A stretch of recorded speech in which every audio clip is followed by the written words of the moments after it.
the Gospel of Luke, chapter 21, verses 5 through 13. When some were speaking about the temple, how it was adorned with beautiful stones and gifts dedicated to God, Jesus said, "As for these things that you see, the days will come when not one stone will be left upon another. All will be thrown down." And they asked him, "Teacher, when will this be, and what will be the sign that this is about to take place?" And Jesus said, "Beware that you are not led astray. For many will come in my name, and they will say, 'I am he,' and 'the time is near.' Do not go after them. When you hear of wars and insurrections, do not be terrified, for these things must take place first, but the end will not follow immediately." And then Jesus said to them, "Nation will rise against nation, and kingdom against kingdom. There will be great earthquakes, and in various places famines and plagues. And there will be dreadful portents and great signs from heaven. But before all this occurs, they will arrest you and persecute you. They will hand you over to synagogues and prisons, and you will be brought before kings and governors because of my name. This will give you an opportunity to testify." Back in the early 90s, I studied history at Eastern Illinois University. My focus, late 17th century British history. Now, alongside that, I also had a major interest in studying revolution. The connection point between the two was the English Revolution of 1688. This was a time in Britain when the rivalry between two social and ideological forces was coming to a head. Now, part of what this turmoil produced was this new thing in history we call today party politics. Now, I remember reading the words of people from the time as they exposed me to their historical atmosphere. And I thought it would be really neat to live in a time like that, a revolutionary time, in which things changed radically and a new world was opening up for the future. I mean, how awesome would that be, right? I mean, how awesome would it be to live at a time in history that shaped history from that point on? Living today in America, I officially take all that back. No, it's not neat. No, it's not awesome to live through the upheaval caused by warring ideologies. On the contrary, it's frightening. It's painful. It's terrible. And I really like that word terrible because of the root word that it comes from. Terror. Because that's what many Americans are experiencing today in this current atmosphere. So what I used to believe about what it would be like to live through revolutionary times and what I believe about it now are two very different things. Whereas before I was able to look upon such times with distance protecting me from the significance of what was happening, but I can no longer do that. Now, in the past, in a similar way, I used to read this passage in Luke with a similar kind of distance. I listened to Jesus' description of events, and it sounded more like something that would happen in a fantasy movie. Wars and insurrections, nation against nation, imprisonment and persecution. They seemed like words merely meant to paint an extreme picture in order to drive home a point. I was very distant from all of that, even when I was preaching from the pulpit.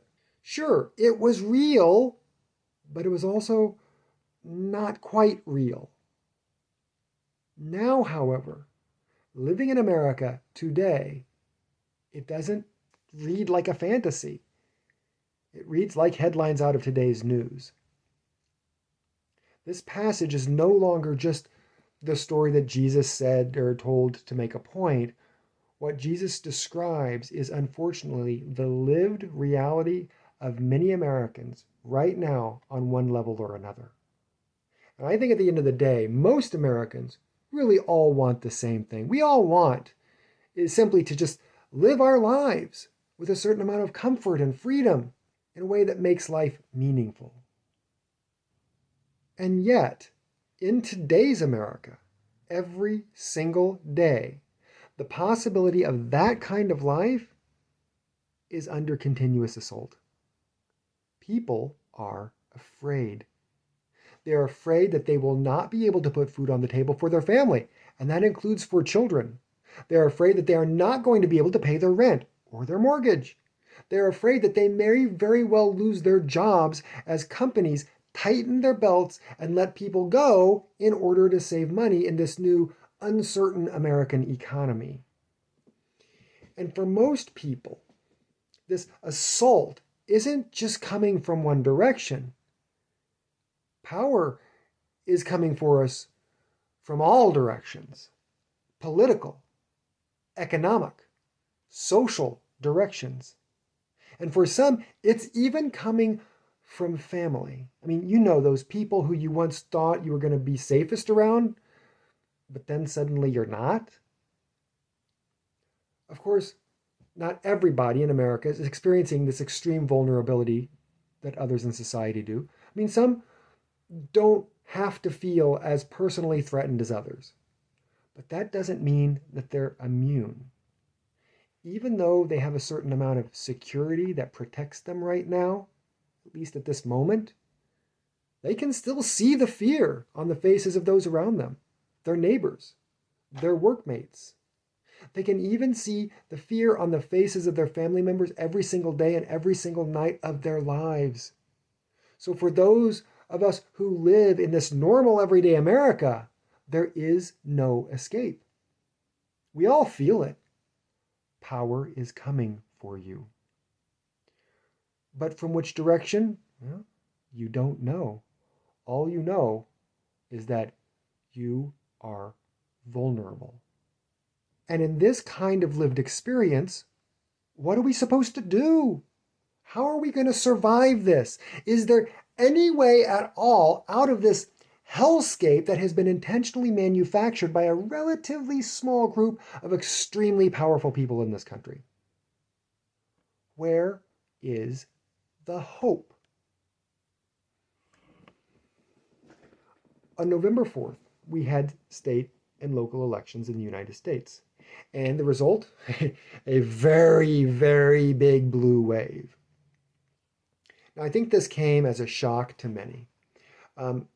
Yes, there was an expectation that Democrats were ultimately going to win the day, but the degree to which they won was a huge surprise. I mean, they were even able to flip what would be safely red seats.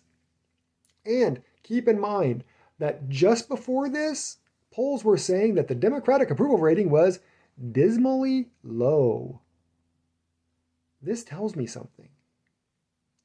This tells me that people are desperate for someone to stand up for them. They need someone to speak truth to power and say, no, no, you do not get to treat people like this anymore. And for that, they have turned to the Democrats, because at least they have some power in the system. They have some footing within the system. And so they are turning to the Democratic Party for hope. But there's another group, I think, uniquely suited for this task, the task of bringing hope. They're called Christians. And the thing about this group is that this group actually transcends all those political labels. Christians can be Democrat or Republican or Independent or Libertarian or anything else on the political menu. What unites Christians is their proclamation that the Christ of God is in some way active in this world, seeking to transform it, thus manifesting the kingdom of God, a kingdom or a system governed by compassion. And all Christians, regardless of affiliations, are called to a greater purpose, and that is to participate in the mission of God here on earth. And so, Christians are a people called to stand for justice in an unjust world. We are a people called to rehumanize those who have been dehumanized. We are a people called to feed the hungry and clothe the poor. We are a people called to welcome and embrace those who have been marginalized and dismissed in our society. We are a people who have been called to become the brightest of lights in the deepest of darknesses, so that the world may know that above all things, because of the living Christ, there is hope. And no matter how strong the darkness is, it can never snuff out that light. Sometimes I think it is precisely for times like this that Christians have been born. No, it's not comfortable for us.